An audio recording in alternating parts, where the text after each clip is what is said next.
Bonjour et bienvenue encore une fois à ce message en ligne de l'Église Somerville Baptist Church.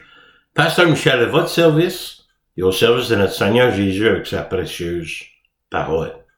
Je souhaite la bienvenue à tous qui sont à l'écoute et je reviens d'une vacance de 2 semaines.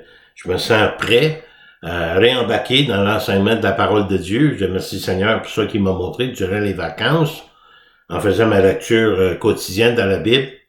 Et j'ai un autre livre que je suis en train de lire de David Jeremiah, que j'apprécie beaucoup, qui est centré sur le Christ, centré sur son œuvre et son bientôt retour. Une citation de le magazine En Contact, Charles Stanley, je cite, « Dieu ne cherche pas la perfection, il cherche des gens qui croient en lui et qui s'appuient totalement sur lui. » Fin de citation. Prions. Merci Seigneur encore une fois pour le privilège de pouvoir se ressembler Seigneur autour de ta parole. Que tu sois au centre de tout ce que nous allons voir aujourd'hui. Que tu sois glorifié par ce qui est écrit, par ce que tu vas faire dans nos vies. Seigneur, je prie pour que ce message soit une source de réconfort, d'encouragement, pour amener les gens à persévérer dans les temps que nous vivons, de vivre pour toi. Je prie, Seigneur, par le Saint-Esprit qui est en nous à cause de Christ, que tu puisses nous enseigner, nous guider, nous diriger dans ta volonté, pour mieux glorifier le Père. Bénis notre temps ensemble, nous te prions, nous te demandons ces choses, au nom précieux de Jésus. Amen. Ce matin, c'est le disciple de Christ. Foi, confiance et obéissance. Au cours des prochaines semaines, nous allons étudier l'épître aux Éphésiens. Qu'est-ce qui est intéressant, cette épître a été écrite par Paul vers 62 après Jésus-Christ. Et nous savons qu'il y a une autre lettre qui a été écrite à l'église d'Éphèse par l'apôtre Jean, vers 94-96 années après Christ. Lorsqu'il fut demandé d'écrire à cette église à cette époque, en raison de leur déclin spirituel. Et le texte pour l'église d'Éphèse est dans Apocalypse 2, 1 à 7. En guise de préparation pour la semaine prochaine et les semaines à suivre, si vous souhaitez lire Éphésiens chapitre 1, versets 1 à 22 et Apocalypse 2, 1 à 7, nous allons mieux comprendre ce qui est arrivé à cette église au fil des ans et utiliser cet exemple pour se protéger et pour protéger notre église locale. Pour revenir, après avoir terminé les livres 1 et 2 Thessaloniciens, nous avons vu les avertissements de Paul concernant la fin des temps et l'enlèvement prochain de l'église de Christ, suivi par une période de tribulation de 7 ans. En même temps, nous avons abordé l'importance de témoigner et de vivre pour Christ en attendant. Jésus continue d'appeler les croyants à être ses disciples et ses serviteurs fidèles, quel que soit l'âge. La parole de Dieu nous avertit par contre, tout en s'efforçant de persévérer la doctrine et les vérités bibliques, l'Église doit garder aussi intact le message de l'Évangile de Christ. Et nous savons que l'ennemi va continuer à attaquer la parole de Dieu ainsi que son peuple, en tentant de semer le doute, la confusion, l'erreur et le découragement parmi les vrais croyants. C'est là que nous devons nous appuyer davantage sur Christ. Nous devons prier sans cesse. Demandons au Seigneur de nous montrer comment distinguer la vérité du mensonge, le bien du mal, et qu'il puisse nous aider à vivre une vie pour la gloire de Dieu, de faire sa volonté. Dans la parole, nous avons des exemples de la façon dont le déclin spirituel de toute Église peut commencer. Des faux docteurs, des fausses doctrines, et l'influence impie de la culture et du monde. À travers de ces imposteurs de la foi, encore aujourd'hui, qui augmentent en nombre. Notre premier point dans Matthieu 7, 21-23, on voit la présence continuelle d'imposteurs spirituels, ennemis de Dieu. Jésus lui-même a mentionné ceux qui prétendent faussement d'être ses serviteurs choisis, ses disciples même. Et vous pouvez prétendre servir Dieu, vous pouvez faire semblant et même vous convaincre vous-même. Mais vous ne pouvez pas tromper Dieu. Matthieu 7. Jésus qui parle. Ceux qui me disent Seigneur, Seigneur, n'entreront pas tous dans le royaume des cieux, mais celui-là, seul qui fait la volonté de mon Père, qui est dans les cieux. Parfois, nous nous trouvons occupés, mais cela ne veut pas dire que nous sommes occupés pour le Seigneur. Si nous souhaitons servir le Seigneur, si nous désirons être ses ouvriers de justice, tout doit commencer par la foi en Christ, une relation personnelle avec Dieu et la recherche de sa volonté pour notre vie. Si on fait pour nous-mêmes, se convainquant que nous faisons ça pour le Seigneur, ça ne sert à rien sans cette relation personnelle. Sans Christ, je ne peux rien faire. Regardez au verset 22. Ceux qui me disent Seigneur, Seigneur n'entreront pas tous dans le royaume des cieux. Excusez, j'ai ça 2 fois. Plusieurs me diront ce jour-là, Seigneur, Seigneur, n'avons-nous pas prophétisé par ton nom? N'avons-nous pas chassé les démons par ton nom? Et n'avons-nous pas fait beaucoup de miracles par ton nom? Et c'est tout beau, ça. Mais regardez la réponse de Christ. Alors je le dirai ouvertement. Je ne vous ai jamais connu. Retirez-vous de moi, vous qui commettez l'iniquité. Je vais le dire ouvertement, je ne cacherai pas, je vais leur donner l'heure juste. La pure vérité. Je vous connais pas et vous me connaissez pas. Sans Christ, rien de valable ne peut être fait pour sa gloire ni pour son royaume. Si nous ne cherchons pas à faire sa volonté, il faut d'abord chercher et connaître sa volonté. Pas prendre comme acquis, si je fais telle chose, je fais la volonté de Dieu, pas nécessairement. Il faut chercher la direction à travers le Saint-Esprit. Ici, c'est la pire déclaration qu'on pourrait entendre. Je ne vous ai jamais connu. Comment quelqu'un peut-il servir un Dieu qu'il ne connaît pas et qui n'est pas connu par ce Dieu? Même se penser et se dire de servir Dieu en se trompant soi-même, en trompant les autres. Oui, même s'il y a des signes. On sait que l'Antichrist, durant la tribulation, va faire des miracles, des prodiges, des signes pour décevoir le monde. Parce que ces signes que l'Antichrist va faire ne viennent pas de Dieu. Jésus qualifie leur œuvre d'iniquité. La racine de tout péché est la rébellion contre Dieu.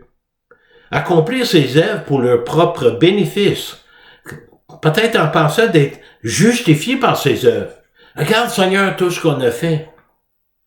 Sans regarder qu'est-ce que le Seigneur a fait pour eux. Même sans placer leur foi en Christ. Sans dépendre de l'œuvre de Christ sur la croix et dans leur vie. Vous savez, lorsque nous invitons Christ dans notre vie comme Seigneur et Sauveur, nous lui permettons de nous guider dans sa volonté.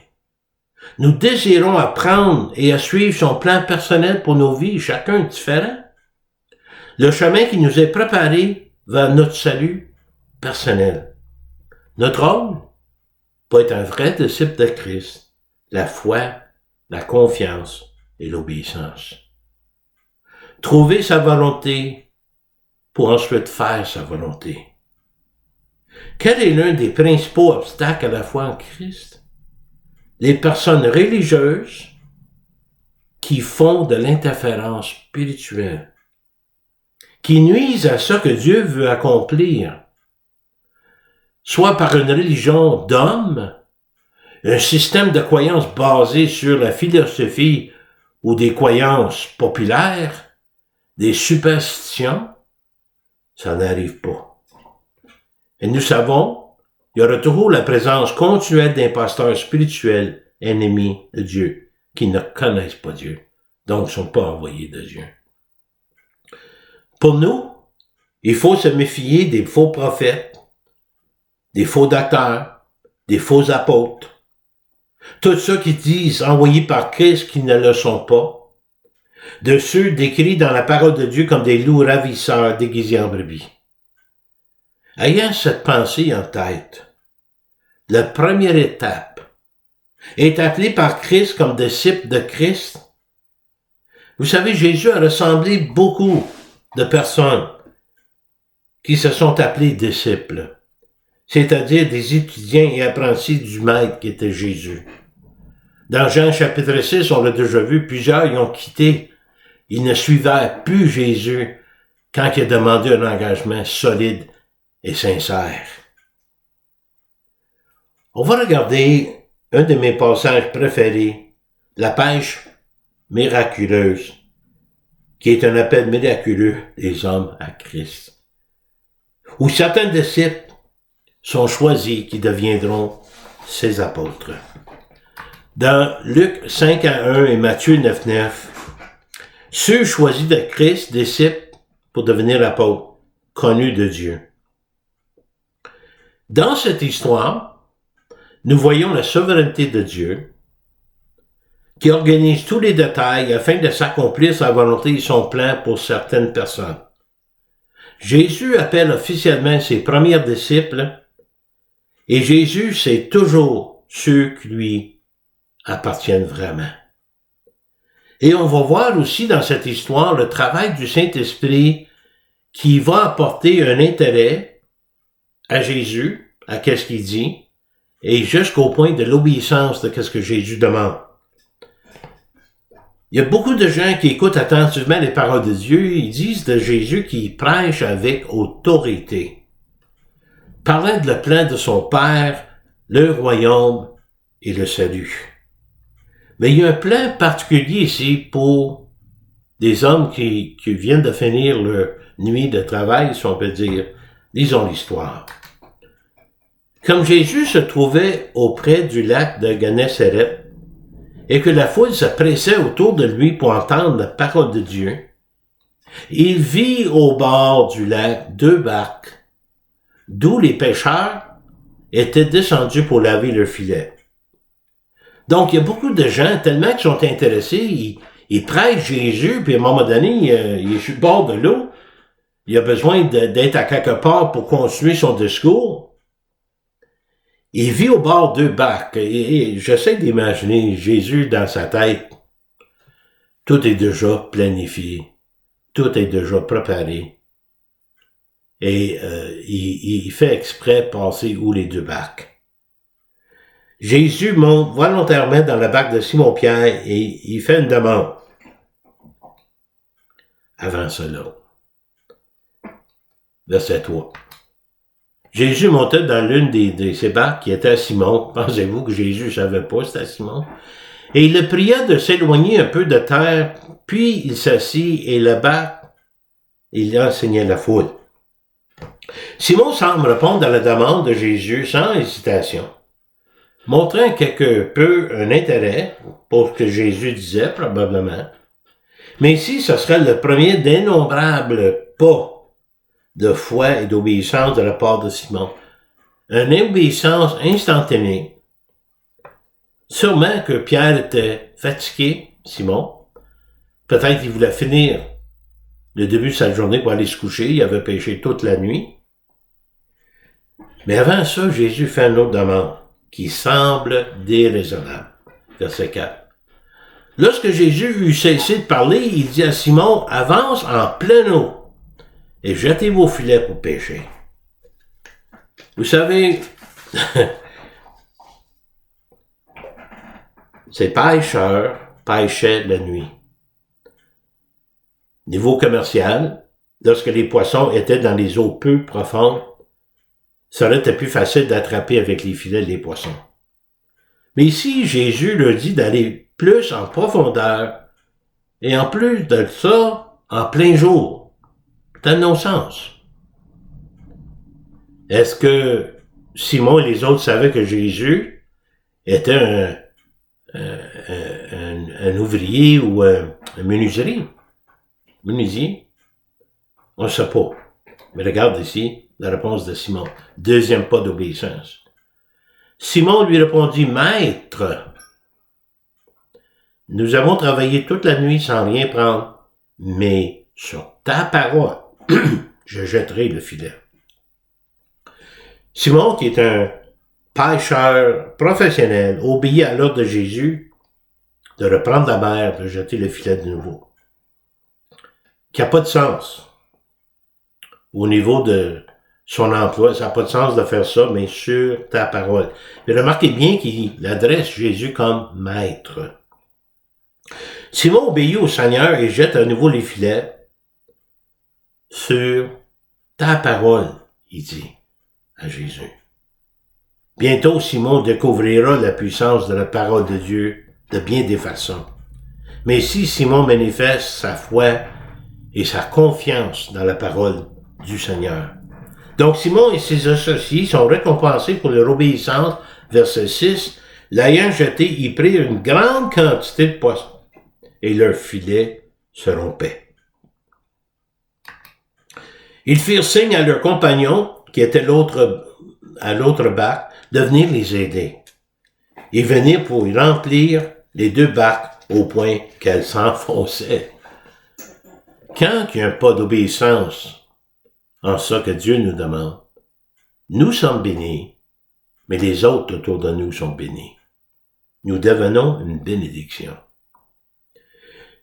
De quelque façon, probablement par la conviction du Saint-Esprit qui vient sur Simon, il réalise soudainement que Jésus n'est pas un homme ordinaire, c'est pas un charpentier ordinaire. Après avoir vu ce miracle, il a en quelque sorte réalisé la nature divine du Christ. Verset 8. Quand il vit cela, Pierre tomba aux genoux de Jésus et dit, Seigneur, retire-toi de moi parce que je suis un homme pécheur. Simon se sent indigne d'être en présence du Seigneur, réalisant que quel genre de pécheur qu'il était vraiment, son péché, qui l'amène proche d'une repentance, mais remarquez comment il s'adresse à Jésus, au Seigneur. Retire-toi de moi. Je ne suis même pas digne d'être dans ta présence. Tu es quelqu'un de particulier, quelqu'un de grand, de pouvoir faire ça. Car l'épouvante l'avait saisi, lui et tous ceux qui étaient avec lui, à cause de la pêche qu'ils avaient faite. En fait, que Jésus a fait pour eux et à travers d'eux. Ils sont à ce moment-là appelés à une autre vocation. Il en était de même de Jacques et Jean, fils de Zébédée, les associés de Simon. Alors Jésus dit à Simon, ne crains point, désormais tu seras pêcheur d'hommes. Quand et comment ont-ils répondu à cet appel? Immédiatement. Et, ayant ramené les barques à terre, ils laissèrent tout, même les poissons, et suivirent Jésus. Ils ont tout laissé. Ils étaient prêts à abandonner leur vocation séculière, à commencer une nouvelle mission de vie avec Jésus. C'était la façon qu'ils pouvaient pouvoir, pour leur famille et pour eux-mêmes, la nourriture, de prendre soin des siens. Mais tout d'un coup, ils obéissent puis ils suivent Jésus. Ils ont suivi Jésus. Ils ont fait preuve de foi, de confiance et d'obéissance. Et cet événement est révélateur de montrer le fait que Jésus n'est pas allé auprès des pharisiens, il n'est pas allé vers les religieux, mais il est allé vers les gens ordinaires. Jésus disait lui-même, ceux qui ont besoin de médecins, ceux qui sont malades, et ceux qui ont besoin de la grâce de Dieu. Regardez un autre exemple dans Matthieu 9:9, après avoir calmé une tempête avec sa parole, quand les disciples traversaient la mer, Jésus délivre alors 2 hommes possédés par des démons. Il commence à voir qu'il y a quelque chose en Jésus qui a l'autorité sur toute chose. De là, étant allé plus loin, Jésus vit un homme assis au lieu des péages et qui s'appelait Matthieu. Il lui dit, « Suis-moi » et cet homme se leva et le suivit. Quand le Seigneur nous attire, quand on est convaincu du Saint-Esprit, de notre besoin de Jésus, de notre péché, de qui nous sommes sans Christ, on est attiré d'aller vers lui. Il faut obéir sur l'instant même.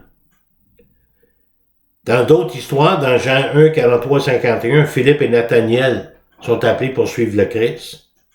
Acte 9, 10 à 19, Paul est arrêté en plein chemin vers Damas, où ce qui va aller persécuter les croyants davantage, où ce qui reçoit tout un changement de plan, un autre changement de mission de vie, et il se met instantanément à Christ. Une des choses les plus importantes, c'est la réponse immédiate de ses disciples choisis à l'appel de Jésus. Ils ont laissé leur vie derrière eux pour suivre un nouveau chemin avec Jésus. La foi, confiance, obéissance des vrais disciples. Et vous savez, les premiers apôtres, les 12, furent initialement appelés comme disciples de Jésus, puis spécifiquement choisis parmi eux pour être apôtres. Question. Existe-t-il encore des apôtres aujourd'hui? Bien, examinons d'abord les critères selon la parole pour ceux qui sont un véritable apôtre de Christ.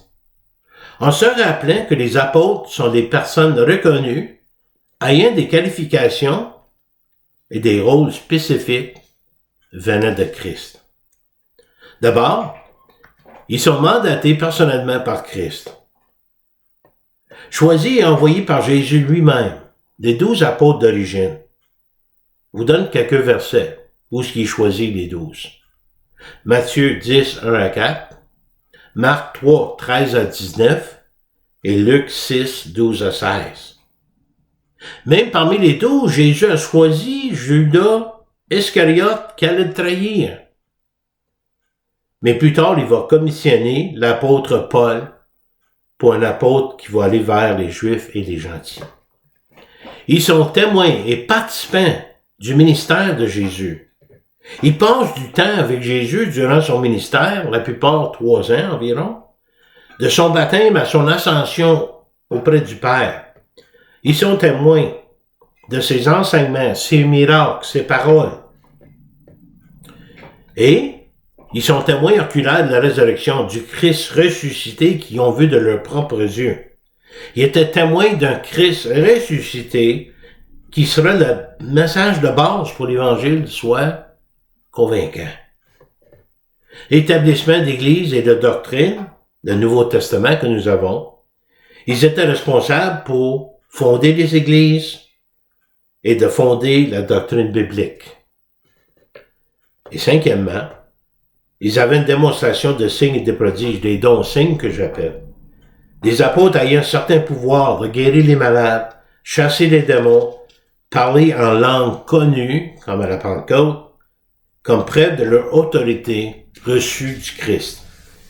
Les véritables apôtres originaux avaient reçu des dons-signes qui leur donnaient de la crédibilité auprès du peuple et qui confirmaient aussi la validité du message de l'Évangile de Christ.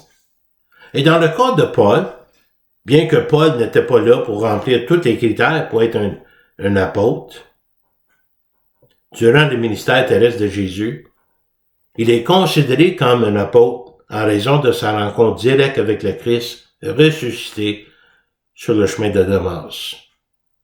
En résumé, le concept d'apostolat trouve son origine dans les circonstances uniques de l'Église primitive de Christ et dans les appels spécifiques d'individus comme les 12 premiers apôtres et ensuite Paul. Ceux qui avaient reçu un appel apostolique sur leur vie ont servi Dieu en première ligne, travaillant pour le royaume, en fondant l'Église de Christ, et ils affrontaient des défis, des difficultés qui auraient été insurmontables par d'autres. Le danger, que si certains plaident en faveur d'un rôle continu pour les apôtres à l'époque moderne. L'opinion dominante que cette fonction était liée à la période fondatrice du christianisme. Le don ou la fonction d'apostolat a cessé, conformément aux critères spécifiques du Nouveau Testament, lisons les histoires, et au rôle fondamental qu'ils étaient appelés à remplir.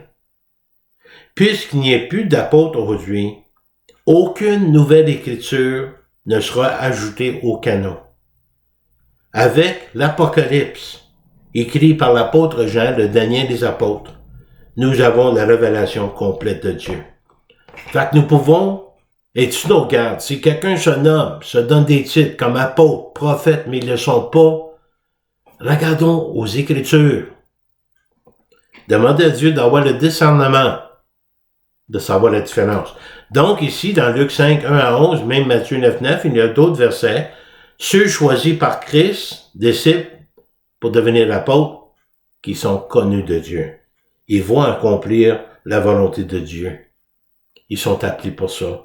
Mais au début de l'Église de Christ, où c'était très difficile. Maintenant, Luc 10, 1 à 3, Luc 10, 17 et 20. Ceux qui ont été choisis par Christ, certains disciples, durant son ministère terrestre. Le contexte, le travail accompli était de plus en plus exigeant durant le ministère de Jésus. Au chapitre 9, Jésus vient d'expliquer le prix à payer pour être un disciple de Christ.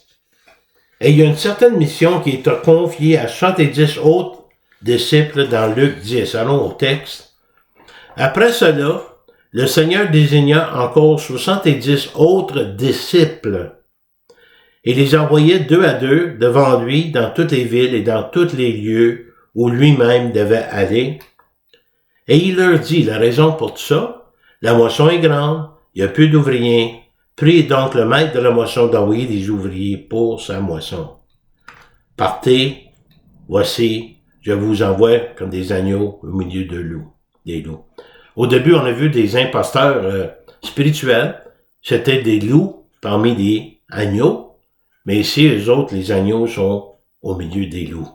Ils s'en vont dans le monde. À cause de la tâche, l'importance et le danger de cela, ils reçoivent des capacités spéciales pour préparer les villes où Jésus allait. Ils étaient divinement protégés à la fois. Mais il y a toujours le danger d'orgueil et de la vantardise. Même si le Seigneur nous a donné un certain talent, c'est pas pour se vanter. Nos dons que nous recevons, c'est pour glorifier le Seigneur. Regardez la suite. Verset 17. Les 70 revenirent avec joie, disant, Seigneur, les démons même nous sont soumis en ton nom. C'est bien beau. Il aurait pu dire, regarde, tout ce qu'on est capable de faire, Seigneur, c'est merveilleux. Il y a personne qui résiste à nous. Mais ça peut être une source d'orgueil. Quand Dieu permet que quelque chose soit fait, même au niveau miraculeux, à travers d'un croyant, c'est pas pour dire, hey, ça vient de moi. C'est pour glorifier Dieu. Mais regardez comment que Jésus va parler de leur réaction, malgré leur capacité spéciale reçue de Christ. Remarquez ce que Jésus leur dit. Cependant, ne vous réjouissez pas de ce que les esprits vous sont soumis, mais réjouissez-vous de ce que vos noms sont écrits dans les cieux. L'important, c'est pas ce que vous faites pour le royaume. L'importance vraie, c'est que tu appartiens au royaume. Fait que toutes les choses que Dieu permet de faire à travers de toi, avec toi, on prend pas ça comme hey, je suis bon. Hey, je suis spécial. Dieu m'a choisi. Oui, il t'a choisi, mais pour se glorifier lui-même. Donc, Luc 10, 1 à 3, 10, 17 et 20, ceux qui étaient choisis par Christ, certains disciples, durant son ministère terrestre. Maintenant, après avoir passé du temps avec Jésus, d'avoir appris de lui, les 12 disciples du début furent choisis pour être apôtres, et Paul plus tard. Et cela était fondamental pour le début de l'Église de Christ. Pour ceux qui vivent aujourd'hui, le Seigneur nous appelle à être ses disciples, pas ses apôtres. Les croyants sont appelés à vivre sainement et de conserver la saine doctrine, de vivre l'Évangile, de garder le message de l'Évangile intact. Et aussi de croire dans la connaissance de Christ, de porter des fruits de l'Esprit. Mais tout commence par notre réponse à cet appel. Cela se produit lorsque nous répondons par la foi, ayant confiance et par l'obéissance. Tous les croyants doivent s'efforcer de vivre sainement et de suivre la doctrine saine, croire dans la connaissance du Christ et porter les fruits de la foi ou le fruit de l'Esprit. Ceux qui sont choisis pour Christ, les disciples d'aujourd'hui, la croissance en vertu, connaissance et assurance. Ici, dans 2 Pierre, Pierre vient de parler des précieuses promesses de Dieu. La réalité que les croyants sont participants à la nature divine. Il continue en expliquant que la croissance spirituelle est à la fois nécessaire et attendue pour les vrais disciples de Christ. Dieu s'attend à ça, de voir cela dans nos vies si nous sommes des disciples, si nous cherchons à faire la volonté de Dieu. Regardez ce qu'il dit au verset 5 et 6. À cause de cela même, faites tous vos efforts pour joindre à votre foi la vertu, à la vertu la science, la connaissance, à la science la tempérance, à la tempérance la patience, à la patience la piété, à la piété l'amour fraternel, à l'amour fraternel la charité. Pour faire preuve de toute diligence, de s'efforcer honnêtement de se conformer à la parole de Dieu pour mettre en pratique l'œuvre de Christ en nous, de faire tous les efforts nécessaires. La vertu signifie principalement l'excellence morale et la droiture, la justice, souvent associée à la force, l'intégrité et à la recherche d'un bon caractère, à cultiver et être enrichi dans sa foi. D'abord, la connaissance de Dieu, Dieu lui-même, sa parole, c'est d'étudier et d'appliquer correctement la parole de Dieu pour accomplir sa volonté. La maîtrise de soi, vous remarquerez que dans le mot discipline se trouve le mot disciple. Comme le croyant qui progresse par le travail acharné qui représente le Christ. La persévérance, la patience et endurance en toutes circonstances, la science qui est la connaissance qu'on a mentionné, la piété, la sanctification, d'être mis à part pour le Seigneur et de vivre pour le Seigneur. À la piété, l'amour fraternel, c'est d'aimer Dieu, c'est d'aimer les gens, en travaillant, en étant utile pour le royaume, en voulant les inclure dans le royaume, les convaincre de Jésus. Comment répondre à la grâce de Dieu sur notre vie? 2 Pierre 1,8. Car si ces choses sont en vous, s'il y a du progrès qui se fait, la croissance spirituelle, et ils sont avec abondance, c'est évident là. Vous-même, vous voyez la différence, les gens mentionnent qu'ils voient une différence dans votre vie. Ils ne vous laisseront point oisifs ni stériles pour la connaissance de notre Seigneur Jésus-Christ. Souvenez-vous au début, pour les imposteurs, le Seigneur a dit, retirez-vous de moi, je ne vous connais pas. Le but, c'est non seulement de connaître le Seigneur, mais surtout d'être connu de lui. D'être stérile ou infructueux, il manque quelque chose d'essentiel, c'est la croissance spirituelle. Mais celui en qui ces choses ne sont point aveugles, il ne voit pas de loin, et il a mis en oubli la purification de ses anciens péchés. Vous vous souvenez de la réaction de Pierre, Simon-Pierre? Suite, il a reconnu son état pécheresse. Il est tombé aux pieds de Jésus. Il a demandé à Jésus de s'éloigner parce qu'il n'était pas digne d'être dans sa présence. Ceux qui sont spirituellement aveugles manquent de croissance spirituelle. Il y a un manque de compréhension de qu'est-ce que Christ a fait sur la croix. Et il y a aussi un manque de gratitude pour qu'est-ce que Christ a fait à la croix. Il faut avoir la confiance et l'assurance concernant son salut éternel, et c'est par la croissance dans ces choses. C'est pourquoi, frères, appliquez-vous d'autant plus à affermir votre vocation et votre élection. Car en faisant cela, vous ne brancherez jamais. Si vous vous efforcez à vouloir ressembler au Christ, si vous cherchez la volonté de Dieu, si vous soumettez volontairement à cette volonté, à travers la sanctification volontaire, vous allez être de plus en plus semblable à Christ et vous allez voir que vous êtes un vrai disciple de Christ et les autres le verront aussi. Et finalement, au verset 11, c'est ici en effet que l'entrée dans le royaume éternel de notre Seigneur et Sauveur Jésus-Christ vous sera pleinement accordée. L'entrée dans le royaume éternel, pleinement accordée. Vous allez pouvoir entrer sans hésitation, sans questionnement, non comme un étranger inconnu de Dieu, mais comme un précieux enfant de Dieu en Christ et un disciple fidèle et bon.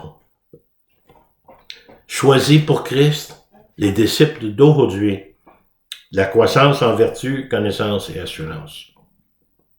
Encore une fois, une citation de le magazine En contact de Charles Stanley, je cite, « Le Seigneur ne ferait peut-être pas tous les miracles qu'on lui demande, mais il va accomplir une œuvre extraordinaire dans chaque personne qui place sa confiance en lui et qui est prêt à l'obéir. » Le disciple de Christ, foi, confiance, obéissance.